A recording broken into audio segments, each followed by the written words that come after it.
महाकुंभ में हुए भगदड़ हादसे को लेकर भावुक हुए मुख्यमंत्री योगी मृतकों के परिजनों के प्रति संवेदना जताई। 25-25 लाख की मदद का ऐलान किया और कहा भारी भीड़ की वजह से हादसा हुआ। मुख्यमंत्री योगी ने भगदड़ हादसे की न्यायिक जांच के भी आदेश दिए। 3 सदस्यीय टीम गठित की। मुख्यमंत्री योगी ने दिल्ली का कल का चुनावी दौरा भी रद्द कर दिया है। महाकुंभ में भगदड़ की घटना के बाद फैसला लिया है। मौनी अमावस्या पर महाकुंभ में मची भगदड़ में 30 की मौत, 60 लोग घायल, 25 मृतकों की पहचान हुई है। मेला प्रशासन ने आंकड़ा जारी किया। महाकुंभ डीआईजी ने बताया बैरिकेड टूटने की वजह से हादसा हुआ। सोए हुए श्रद्धालुओं के ऊपर भीड़ चल पड़ी। हादसे के बावजूद सुचारू रूप से संपन्न हुआ आज का अमृत स्नान। महाकुंभ में अब तक करीब 8 करोड़ श्रद्धालुओं ने आज स्नान किया है। आम लोगों के बाद 13 अखाड़ों ने अमृत स्नान किया। संगम में डुबकी लगा रहे साधु संतों पर हेलीकॉप्टर से फूलों की बरसात की गई। मौनी अमावस्या पर तीनों शंकराचार्यों ने अमृत स्नान किया। अरेल वीआईपी घाट से नाव के रास्ते संगम तट पर पहुंचे तीनों शंकराचार्य। जगतगुरु शंकराचार्य स्वामी अविमुक्तेश्वरानंद सरस्वती जी ने महाकुंभ हादसे पर दुख जताया। बोले भविष्य में सतर्क रहने की जरूरत है। मुख्यमंत्री योगी ने प्रशासन का सहयोग करने पर शंकराचार्यों और अखाड़ों का आभार जताया। कहा अमृत स्नान अच्छे तरीके से संपन्न हुआ। महाकुंभ हादसे पर पीएम मोदी ने भी दुख जताया। सीएम योगी से पल पल का अपडेट लेते रहे। केंद्र की तरफ से हर मुमकिन मदद का भी भरोसा दिया।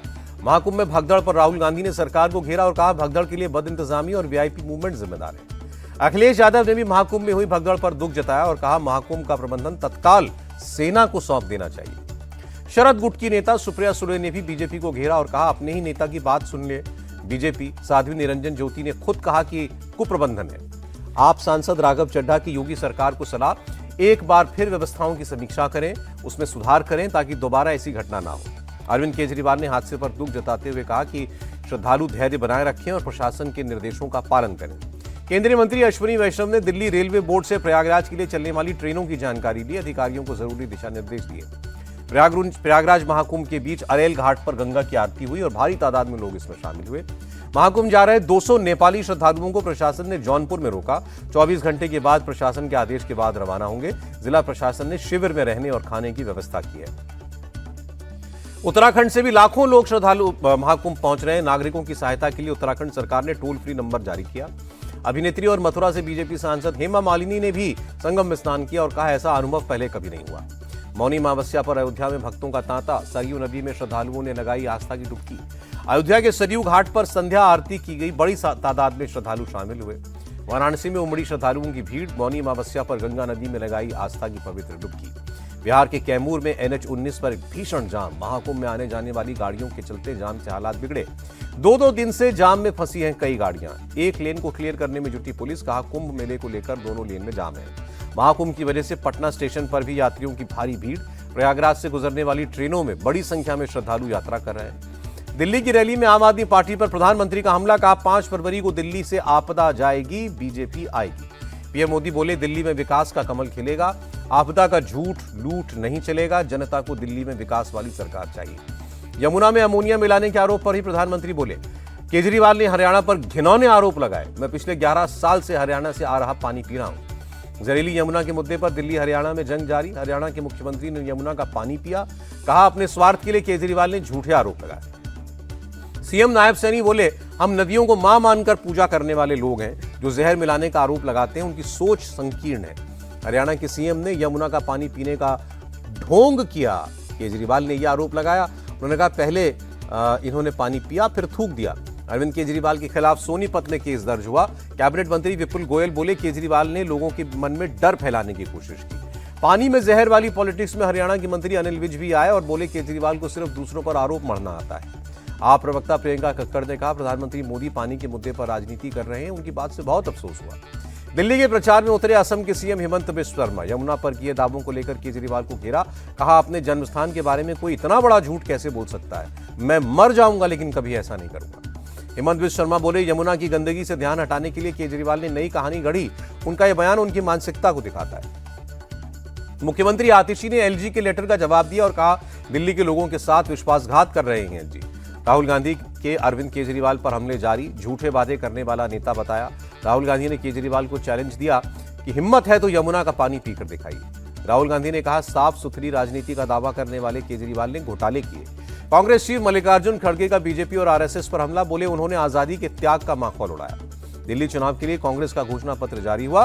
300 यूनिट बिजली मुफ्त, महिलाओं को 2500 रुपए हर महीने और युवाओं को 8,500 रुपए हर महीने समेत 5 गारंटियां दी। नई दिल्ली से कांग्रेस प्रत्याशी संदीप दीक्षित बोले, आप इंडिया गठबंधन का एक छोटा सा हिस्सा है, उसका कोई बड़ा वजूद नहीं है। केजरीवाल के समर्थन में उतरे संजय राउत बोले, दिल्ली में आप मजबूत है, पूरा भरोसा है कि केजरीवाल जीतेंगे। दिल्ली के राजौरी गार्डन में पंजाब के मुख्यमंत्री भगवंत मान का रोड शो, धनवती चंदेला के लिए समर्थन मांगा। भगवंत मान ने आपकी जीत का दम भरा, कहा लोगों का प्यार केजरीवाल के साथ है, दिल्ली में फिर आप सरकार बनेगी। बीजेपी सांसद मनोज तिवारी का दावा, दिल्ली के दिल में बीजेपी है और केजरीवाल के लिए गुस्सा है। मालवीय नगर से बीजेपी कैंडिडेट सतीश उपाध्याय की भरी जीत की हुंकार, कहा 5 फरवरी को दिल्ली से आपदा जाएगी और बीजेपी की सरकार आएगी। जेल से बाहर आते ही चुनाव प्रचार में जुट गए ताहिर हुसैन, अरविंद केजरीवाल पर निशाना लगाते हुए बोले, समय बताएगा कौन गद्दार है और कौन वफादार है। दिल्ली दंगों के आरोपी शिफाउर रहमान को कस्टडी पैरोल मिली, ओखला से AIMIM के टिकट पर चुनाव लड़ रहे हैं। दिल्ली हाईकोर्ट से आप विधायक नरेश बालियान को झटका, कोर्ट ने कस्टडी पैरोल की मांग खारिज की। बालियान अपनी पत्नी के चुनावी कैंपेन में शामिल होना चाहते थे। AIMIM के चीफ असदुद्दीन ओवैसी ने शाहीन बाग में रोड शो किया और अपने पार्टी उम्मीदवार के लिए वोट मांगे। मिल्कीपुर उपचुनाव पर शिवपाल सिंह यादव का बड़ा बयान, बोले सरकार निष्पक्ष चुनाव नहीं करवाती है, फिर भी समाजवादी पार्टी की जीत है। महाराष्ट्र की बीड़ में सरपंच की हत्या के मामले में सियासत तेज, मंत्री धनंजय मुंडे का बयान, सीएम या डिप्टी सीएम के कहने पर इस्तीफा दे दूंगा। बीजेपी नेता नितेश राणे ने महाराष्ट्र के शिक्षा मंत्री को चिट्ठी लिखी और बोले 10वीं और 12वीं के बोर्ड एग्जाम के दौरान परीक्षा केंद्र में बुर्का पहनकर आने पर रोक लगे। नितेश राणे के बयान से उनकी मुस्लिम विरोधी सोच उजागर होती है। कांग्रेस के नेता हुसैन दलवाई ने उन पर हमला बोला। सीपीआईएम कोऑर्डिनेटर प्रकाश करात ने बीजेपी पर निशाना लगाते हुए कहा, त्रिपुरा में कहा कि बीजेपी के डीएनए में ही लोकतंत्र की हत्या करना है। शिवसेना यूबीटी के विधायक आदित्य ठाकरे बोले, धारावी प्रोजेक्ट के नाम पर मुंबई को लूटा जा रहा है। मोदी कैबिनेट की बैठक में बड़ा फैसला हुआ, 16,300 करोड़ रुपए के खनिज मिशन को मंजूरी। बैठक के बाद केंद्रीय मंत्री अश्विनी वैष्णव ने बताया, एथेनॉल की खरीद के लिए संशोधित कीमतों को आर्थिक मामलों पर कैबिनेट कमेटी की मंजूरी। इथेनॉल की एक्स मिल कीमत 56.28 रुपए लीटर से बढ़ाकर 57.97 रुपए प्रति लीटर किया गया। वक्फ संशोधन बिल पर दिल्ली में जेपीसी की आखिरी बैठक हुई। जेपीसी ने 11 के मुकाबले 14 वोट से रिपोर्ट स्वीकार की। आप सांसद संजय सिंह बोले, जेपीसी चीफ के सामने हमने अपना विचार रख दिया है, उस पर मीडिया में चर्चा नहीं की जा सकती। विपक्षी नेताओं की असहमति नोट पर बीजेपी सांसद राधा मोहन दास अग्रवाल बोले, सरकार के अच्छे काम का विरोध करना विपक्ष का काम है। जेपीसी रिपोर्ट को लेकर ओवैसी बोले, जब ये विधेयक संसद में लाया जाएगा तो हम अपनी आवाज उठाएंगे। ओडिशा सरकार का महिला सशक्तिकरण पर फोकस, महिला बिजनेस लीडर्स राउंड टेबल में शामिल हुए सीएम मोहन चरण मांझी। आज से एयर इंडिया दिल्ली से इजरायल के लिए तेल अवीव के बीच फ्लाइट सेवा शुरू करेगा। युद्ध की वजह से पिछले साल अगस्त में फ्लाइट सेवा बंद की थी। नमो भारत ट्रेन में यात्रा करने वालों के लिए खुशखबरी, एनसीएमसी कार्ड से यात्रा करने पर 10% की छूट मिलेगी। सीसीएस ने सेना के 10,000 करोड़ रुपए के पिनाका रॉकेट सौदे को मंजूरी दी। नागपुर में की रॉकेट निर्माता सोलर इंडस्ट्रीज और MIL करेंगे निर्माण। बीटिंग द रिट्रीट के साथ ही गणतंत्र दिवस समारोहों का आधिकारिक रूप से समापन हुआ। राष्ट्रपति और प्रधानमंत्री समेत कई मंत्री और तीनों सेनाओं के प्रमुख शामिल हुए। बीटिंग रिट्रीट में जवानों का जोश दिखा, लेफ्टिनेंट कर्नल गिरीश कुमार के नेतृत्व में भारत का नक्शा बनाया गया। बीटिंग रिट्रीट से जवानों ने दुनिया को धरती बचाने का मैसेज दिया। वायुसेना के जवानों की बीटिंग रिट्रीट आयोजन में प्रस्तुति, नए संसद भवन का आकार भी बनाया। त्रिपुरा की झांकी को दूसरा स्थान मिलने पर सीएम मानिक साहब बोले, ये विषय हमारे लिए गर्व की बात है। मैं पीएम और प्रदेश की जनता को धन्यवाद देता हूं। दिल्ली हाईकोर्ट में सांसद राशिद इंजीनियर की अंतरिम जमानत पर सुनवाई कल, संसद के बजट सत्र में शामिल होने की इजाजत मांगी है। सुप्रीम कोर्ट ने केंद्र सरकार को निर्देश दिया, घरेलू कामगारों के अधिकारों की रक्षा के लिए कानून बनाने पर विचार करें। आरजी कर केस के दौरान प्रदर्शन करने वाले डॉक्टर्स को सुप्रीम कोर्ट से राहत, एम्स समेत सभी अस्पतालों को निर्देश, अनुपस्थिति को नियमित करें। एमपी में निवेश बढ़ाने को लेकर सीएम मोहन यादव जापान के दौरे पर, टोक्यो में उन्होंने कई कंपनियों के अधिकारियों से बात की। मोहन यादव बोले, जापान में निवेशकों से पॉजिटिव रिस्पांस मिलने से खुश हूं। प्रधानमंत्री मोदी से प्रेरणा लेकर सभी सीएम अपने राज्य में निवेश बढ़ा रहे हैं। गोवा में विज्ञान फिल्म महोत्सव का 10वां संस्करण आयोजित, सीएम प्रमोद सावंत बोले, वैज्ञानिक डॉक्टर एम स्वामीनाथन के नाम पर हर साल इसका आयोजन करते हैं। जयश्री गायत्री फूड कंपनी पर ईडी का एक्शन, एमपी के भोपाल, मुरैना और सीहोर के ठिकानों पर एक साथ रेड। संभल के हयातनगर में हादसा, स्कूल वैन और एक गाड़ी आपस में टकराई, अस्पताल ले जाते समय स्कूल वैन के ड्राइवर की मौत।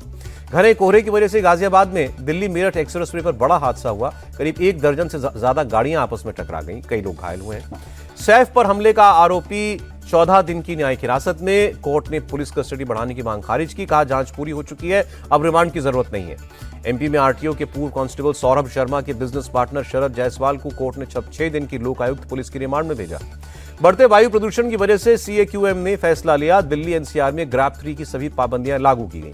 ऑल टाइम हाई पर पहुंची सोने की कीमत 506 रुपए बढ़कर 80,819 रुपए प्रति 10 ग्राम सोना हुआ।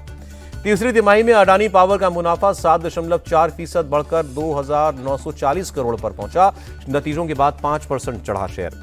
यूएस डॉलर के मुकाबले रुपए का भाव 2 पैसे बढ़ा, $1 की कीमत 86 रुपए 55 पैसे। शेयर बाजार बढ़त के साथ बंद हुआ, सेंसेक्स 631 और निफ्टी 205 अंक की उछाल के साथ बंद। विराट कोहली ने दिल्ली के अरुण जेटली स्टेडियम में मैच प्रैक्टिस की। कल से दिल्ली की तरफ से रणजी ट्रॉफी मैच खेलेंगे। दिल्ली रणजी टीम की कप्तान आयुष बदोनी बोले, विराट कोहली के टीम में शामिल होने से सभी प्लेयर बहुत उत्साहित हैं।